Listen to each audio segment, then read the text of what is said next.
আমন্ত্রণ diamond cement প্রসঙ্গ চট্টগ্রামে। দর্শক, আপনারা জানেন চ্যানেল 20 সাপ্তাহিক আয়োজনে আমরা সমসাময়িক বিভিন্ন বিষয়ের আমরা বিশ্লেষণ করার চেষ্টা করি, আমরা আলোচনার গভীরে গিয়ে নানা তথ্য জানার চেষ্টা করি। আজ আমরা আলোচনা করতে চাই, আপনারা নিশ্চয়ই জানেন 33 দিনের জিম্মি দশা এবং তারপর আরও প্রায় 1 মাসের সমুদ্র যাত্রা শেষে দেশে ফিরেছেন এমবি আবদুল্লাহর 23 নাবিক। সেই দুঃসহ 33 দিন বা বিভীষিকাময় 33 দিন কিভাবে কেটেছে তাদের, সেই বিষয়ে আমরা আলোচনা করতে চাই। আমাদের সঙ্গে স্টুডিওতে যোগ দিয়েছেন এমবি আবদুল্লাহর চিফ অফিসার আতিকুল্লাহ খান। স্বাগত আপনাকে আমাদের অনুষ্ঠানে। ধন্যবাদ চ্যানেল 24 এবং আপনাদের দর্শকদের। এবং সেই সঙ্গে আপনাদেরকে আমরা শুভেচ্ছা জানাতে চাই যে একটা বড় একটা বিভীষিকাময় থেকে আপনারা দেশের স্বজনদের কাছে ফিরতে পেরেছেন। আমরা একটু শুরুতে কিভাবে আপনাদের এই জাহাজটি এই জলদস্যুদের কবলে পড়েছে আমরা কম বেশি মোটামুটি সবাই জানি, কিন্তু এই যে 33 দিন যে আপনারা একটা বড় দুঃসহ সময় পার করেছেন, আমরা জানি সেখানেও আসলে অস্ত্রের মুখে প্রতিটি দিন প্রতিটি মুহূর্ত আপনাদের কেটেছে।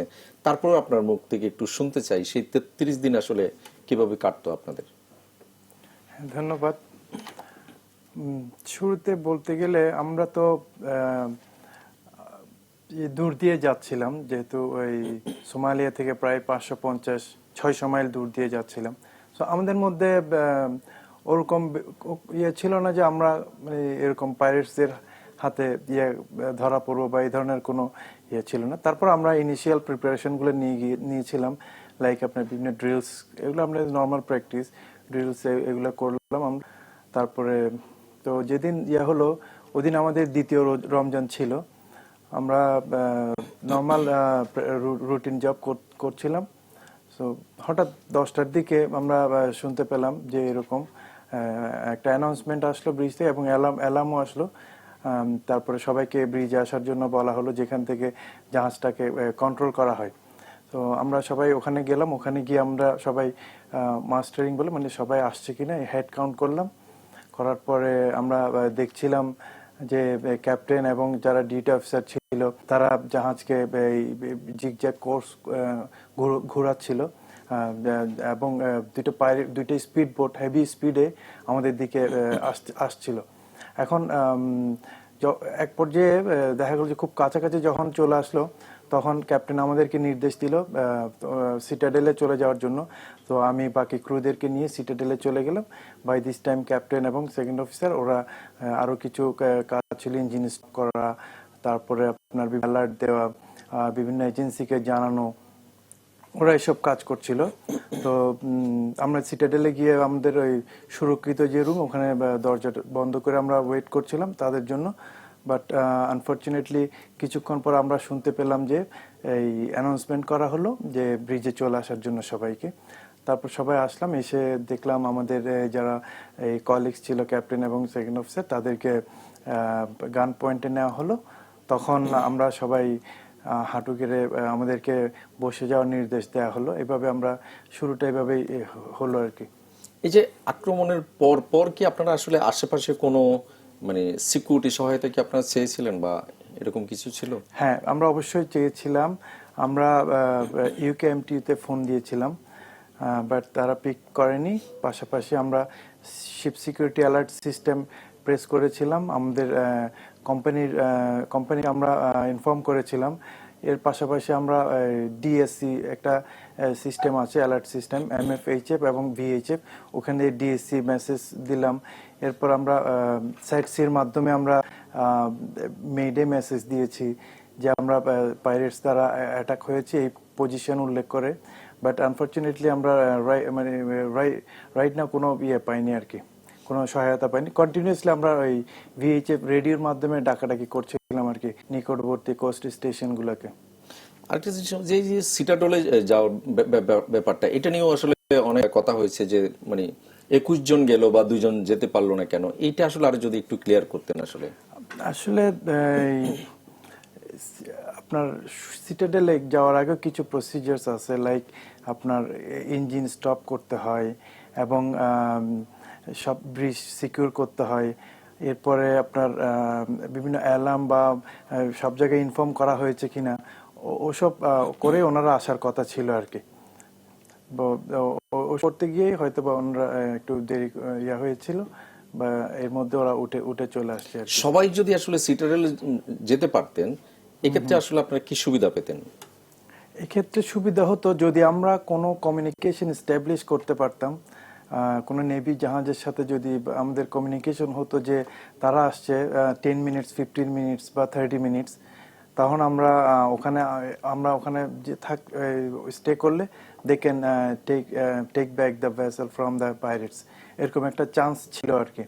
বাট নর্মালি পাইরেটসরা ওরা ওদের মুখে শুনেছি আর কি, they know about this citadel, so they carry আপনার আরপিজি টাইপস, ওরা ক্যারি করে যাতে ওই সিটাডেল করা দরজাটাকে ওরা উড়িয়ে দিতে পারে।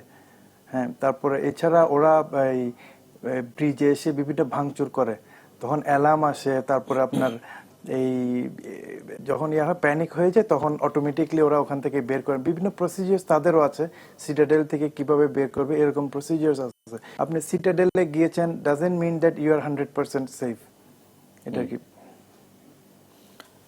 এক্ষেত্রে আমরা এরপর আপনাদের আসলে বাকি সময়গুলো কিভাবে কাটলো এটা আমরা বিস্তারিত শুনবো। আমাদের একটা বিরতি নিতে হবে, বিরতি নিয়ে এসে আপনার কাছে এই এই বিষয়ে আমরা শুনবো। জি, ধন্যবাদ। দর্শক, ছোট্ট একটা বিরতি নিব, ফিরবো একটু পর, সঙ্গেই থাকুন।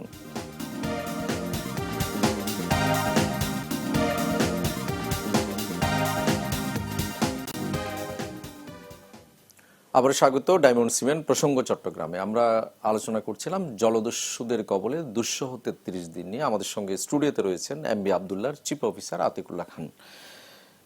আপনি যে কিভাবে আপনার জলদস্যুদের কবলে পড়লেন সেটা বললেন। 33 দিন ধরে আসলে আপনাদের এক দুঃসহ সময় কেটেছে। সেই 33 দিন বা দিনগুলোতে আসলে কোন কোন ঘটনাগুলো, কোন কোন সময়গুলো আসলে আপনাদের খুব বেশি করে আসলে দাগ কেটেছে? ধন্যবাদ। শুরুতে যেটা আমাদের মধ্যে হলো যে আমাদের পরিবারকে নিয়ে আমাদের মধ্যে খুব একটা চিন্তা চলে আসলো। আমাদের নিজেদের চিন্তা তো হচ্ছিল কখন কি হয় আমরা বলতে পারি না, বাট পরিবার কি অবস্থায় আছে বা পরিবার কিভাবে ব্যাপারটাকে মেনে নিবে ওটা নিয়ে আমরা খুব দুশ্চিন্তায় ছিলাম মোটামুটি সবাই। তো কেউ কেউ জানিয়েছিল, আবার কেউ কেউ জানায়নি, এভাবেই করছিল। বাট ফাইনালি তো পরিবার জানতে পারলো, এবং যখন দেখলো যে পুরো দেশের সবাই আমাদের পরিবারকে সাপোর্ট দিচ্ছে তখন তারা একটু হলো, আমরাও একটু আশ্বস্ত হলাম। এরপরে নেক্সট যেটা আসলো যে সবাই ব্রিজে গিয়ে ঘুমানো, একসাথে গদাগদি করা, এক জায়গায় করা, ওটা আমাদের সমস্যা হচ্ছিল খুব শুরুতে। তারপরে সবাই মিলে একটা ওয়াশরুম ইউজ করা, ওটা একটা সমস্যা হচ্ছিল। এরপর রমজান মাস ছিল, তো রমজান মাসে এমনি আমরা একটু নর্মাল প্র্যাকটিসগুলো করতে পারছিলাম না, টাইমগুলো যাচ্ছিল না। আমরা তো জাহাজে সব সময় আমাদের সবার ডিউটি ফিক্স করা থাকে, যেমন আমি 4টা থেকে 8টা পর্যন্ত কাজ করি, আবার রেস্ট করে আবার 4টা থেকে 8টা, এইভাবে একটা সাইকেল অনুযায়ী চলি। বাট এখন তো আমাদের কোনো কাজ নেই, সবাই বসে থাকো এক জায়গায়, এবং এই অস্ত্র তারপরে এসব নিয়ে টেনশন করতে করতে আমরা সব খুব হচ্ছিলাম। সো এই ব্যাপারগুলো শুরুতে হয়েছিল। এরপরে আমাদের প্রথম একটা চ্যালেঞ্জের মতো আসলো, সেটা হচ্ছে যখন নেভি জাহাজ আসলো আমাদের কাছাকাছি, এবং তারা আমাদেরকে বিভিন্ন ওয়ার্নিং দিচ্ছিল স্টপ করার জন্য, পাইরেটসদেরকে তারা ওয়ার্নিং দিচ্ছিল।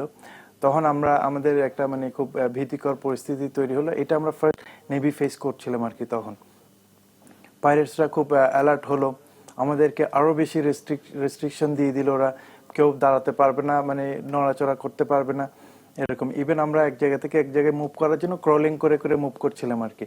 আবার ভয়ে অনেকে ক্রলিং করে একটু কোনায় চলে যাওয়ার এরকম চেষ্টাও করছিল আর কি। সো এগুলো রেস্ট্রিকশন দিচ্ছিল। তো ওই দিনটা প্রথম আমরা খুব বেশি ভয় পেয়েছিলাম ওই দিনটাতে। ইভেন নেভি জাহাজ থেকে একসময় আপনার ফাঁকা ফায়ারও করা হয়েছে আমাদেরকে, দেওয়ার পরে কাউন্ট ডাউন করে ওরা ফায়ার করলো। বাট ফরচুনেটলি উভয় পক্ষের মধ্যে কোনো গোলাগুলি হয়নি। যদি ইনকেস ওরকম কিছু হতো তাহলে হয়তো আমাদের উপর দিয়ে যেত। ইভেন ওরা এটা আমাদেরকে ডিসক্রাইব করছে এভাবে যে যদি এরকম হয়, অ্যাকচুয়ালি যদি নেভি ফায়ার শুরু করে তারা আমাদের সবাইকে হাত বেঁধে সামনে দিয়ে দিবে, তারপর তারা পিছন থেকে ফাইট করবে নেভির সাথে। তো আলটিমেটলি আমাদেরকেই ফেস করতে হতো আর কি। যাক, ওরকম কিছু হয়নি। আমাদের কোম্পানি এবং সরকার সবাই এটাকে ইয়া করছে, যার ফলে আমরা এর ধরনের কিছু একটা হয়নি আর কি। এগুলোর বাইরে আসলে এই জলদস্যুদের আচরণ কেমন ছিল আপনাদের প্রতি? জলদস্যুদের আচরণ বলতে তারা তারা তো আপনার ফ্রিকোয়েন্টলি চেঞ্জেস, তাদের বিহেভিয়ার সকালে দেখলাম একরকম, বিকেলবেলা একরকম, রাতে আরেক রকম। বিশেষ করে রাতকে তারা খুব ভয় পায়, রাতে তারা খুব অ্যালার্ট। এর কারণ হচ্ছে বিভিন্ন কমান্ডো অপারেশনসগুলো সাধারণত রাতলা হয়ে থাকে, এই জন্য ওরা 100% লাইট অন থাকতে হবে। জাহাজের কোনো লাইট যদি অফ থাকে তারা খুব রেগে যেত। হ্যাঁ, তো দিনের বেলা তাদের বিহেভিয়ার এক ধরনের, রাতের বেলা আরেক ধরনের, ফিক্সড ওরকম কোনো বিহেভিয়ার নেই। বাট ওভারঅল তারা আমাদের প্রতি একটা সফট, আমি বলবো ছিল, শুরুতে না হলেও শেষের দিকে আমাদের প্রতি একটা সফট কর্নার তাদের অবশ্যই ছিল। এটার কারণ হয়তোবা তারা কনভিন্স হয়েছে যে আমরা তাদের জন্য হুমকি স্বরূপ কিছু করব না, বা আমরা সবাই শান্ত ছিলাম, কোনো ধরনের ইনসিডেন্ট হয়নি। এই কারণে হয়তো তারা শেষের দিকে আমাদের প্রতি একটু সফট ইয়ে ছিল আর কি। আরেকটা বিষয় এই যে মানে জাহাজের মধ্যে আপনি কিংবা ক্যাপ্টেন কিংবা চিফ ইঞ্জিনিয়ার, এই যে আপনারা 2-3 জন যে যারা খুব সিনিয়র ছিলেন, বাকিদের আসলে কিভাবে আসলে আপনারা মনোবল চাঙ্গা রাখার ক্ষেত্রে বা কিভাবে তাদের মোটিভেট করতেন আসলে? আচ্ছা, অ্যাকচুয়ালি সবাই মোটামুটি আমাদের সবারই প্রত্যেক মাসে বা 2 মাস পরে 3 মাস পরে ইমার্জেন্সি হ্যান্ডলিং এর উপরে বিভিন্ন ড্রিল করি আমরা জাহাজে। এবং আমরা যখন এই জাহাজে জয়েন করার আগেও আমরা বিভিন্ন কোর্স করে যাই, আপনার কিভাবে আমরা এসব সিচুয়েশনগুলো হ্যান্ডেল করবো, ইমার্জেন্সি সিচুয়েশনগুলো হ্যান্ডেল করব। এবং ওখানে লেখাও আছে ইমার্জেন্সিতে আমরা কে কোন ডিউটি পালন করব। সো জাহাজে যারা চাকরি করে সবাই মোটামুটি মানসিকভাবে একটু স্ট্রং আপনাকে হতেই হবে যদি আপনি সাগরে চাকরি করতে চান। সো ওই হিসেবে ক্যাপ্টেন থেকে শুরু করে যে একদম লোয়েস্ট সবারই মনোবল ছিল। বাট এই সিচুয়েশনে যখন রিয়েল একটা সিনারিও চলে আসলো, সবাই তো ভয় পেয়েছিল। বাট 2-1 জন হয়তো লুকাতে পারেনি, তারা একটু বেশি হয়েছে। তবে বেশিরভাগই আমরা ভয় পেলেও সেটা আমরা ভিতরে ছিল, আমরা শো করেছি যে না আমরা স্ট্রং আছি, এভাবেই হ্যান্ডেল করার চেষ্টা। আর কেউ যদি এরকম ইয়ে হতো তাকে আমরা সবাই মিলে মোটিভেট করার চেষ্টা করতাম। নিশ্চয় আপনার কথা আরো শুনবো আমরা, আরো একটা বিরতি নিতে হবে আমাদের। দর্শক, আরো একটা বিরতি নিব, ফিরবো একটু পর, সঙ্গেই থাকুন।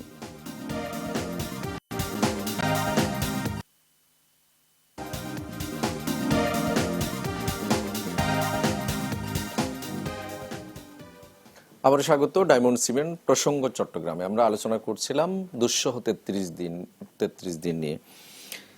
এই যে অনেকগুলো বিষয় আমরা আমাদের আলোচনায় আসলো, যদি আমি একটু জানতে চাই যে 13ই এপ্রিল যেদিন আসলে আপনাদের মুক্তি দেয়া হলো, সেই দিনের দৃশ্যটা আসলে কেমন ছিল, বা যাওয়ার আগে জলদস্যুরা কিছু বললো কিনা, এইটা একটু জানতে চাই, সেদিনের দৃশ্যটা।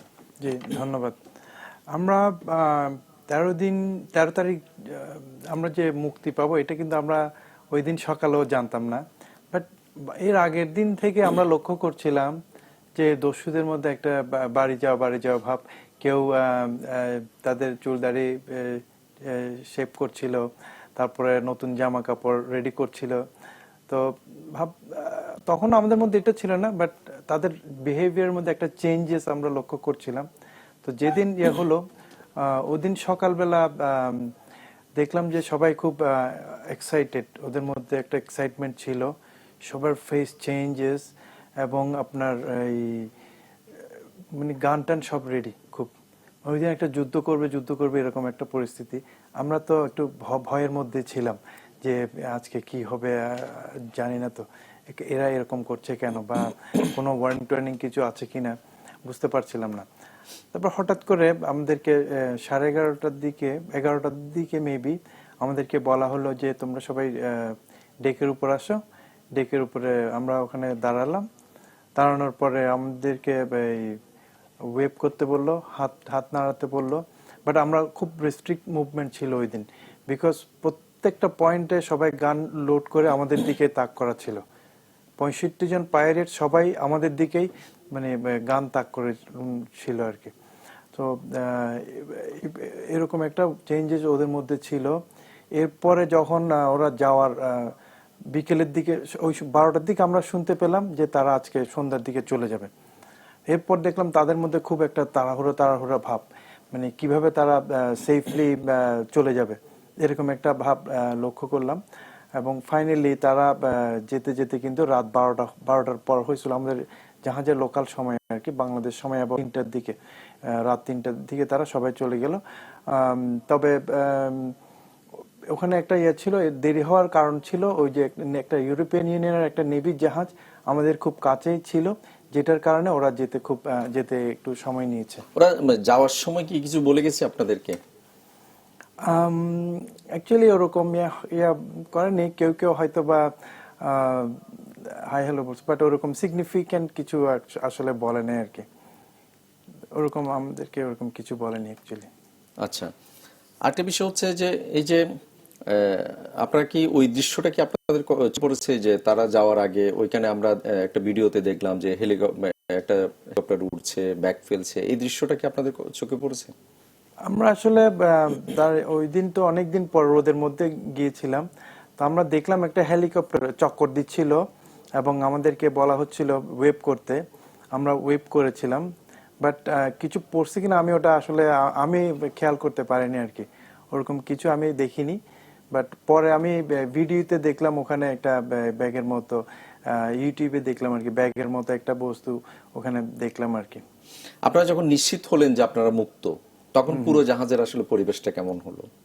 ওটা তো আসলে ভাষায় প্রকাশ করা যাবে না, পুরো একটা জাহাজ পরিমাণ যে দুশ্চিন্তা, হঠাৎ করে এটা নেমে গেল, হঠাৎ করে খুব হালকা হয়ে গেল আর কি। এরপরে সবাই খুব জড়াজড়ি ধরে না কাটি, সবাই মানে সিজদা, মানে এগুলো যেভাবে পারে সেভাবে মানে শুকরিয়া জানাচ্ছিল আর কি আল্লাহর কাছে। এবং খুব মানে অন্যরকম একটা পরিস্থিতি ছিল, ছিল আর কি, আবেগ ঘন পরিস্থিতি ছিল আমাদের মধ্যে। আমরা একদম শেষের দিকে, এই যে দুঃসহ 33 দিন আপনারা একটা জায়গায় আসলে আপনাদের থাকতে হলো, একটা অন্যরকম একটা অভিজ্ঞতা, এটা আপনার আসলে এক ধরনের, এটা কি বলবো, মানে দুঃস্বপ্নের মতো একটা অভিজ্ঞতা। সেটার পর আসলে আপনারা হয়তো পেশায় নাবিক, ভবিষ্যতে কি আবার সমুদ্রে যাবেন? আমরা তো এটা আসলে এই ধরনের ঘটনা আরো অনেক আগে থেকেই জানি, শুনছি, ইভেন আমাদের কোম্পানিরও একটা জাহাজ এরকম ঘটনার শিকার হয়েছিল। বাট এই ঘটনার জন্য আমার মনে হয় না কোনো সিম্যান এই ধরনের ঘটনার জন্য জাহাজ ছেড়ে দিবে, এরকম সিম্যান আমার মনে হয় না কেউ আছে। এবং আমি অবশ্যই এই ঘটনার জন্য আমি অবশ্যই সি ছাড়বো না ইনশাল্লাহ, এটাকে আমি একটা নর্মাল বা একটা অ্যাক্সিডেন্ট হিসেবে ধরে নিব আর কি। আপনাকে অনেক ধন্যবাদ, আরো সময় থাকলে হয়তো আরো অনেক বেশি করে শুনতে পারতাম। অনেক ধন্যবাদ আমাদের সময় দেওয়ার জন্য। জি ধন্যবাদ চ্যানেল 24 এবং পুরো দেশবাসীকে ধন্যবাদ। দর্শক আপনাদেরকেও ধন্যবাদ, ভালো থাকুন সবাই।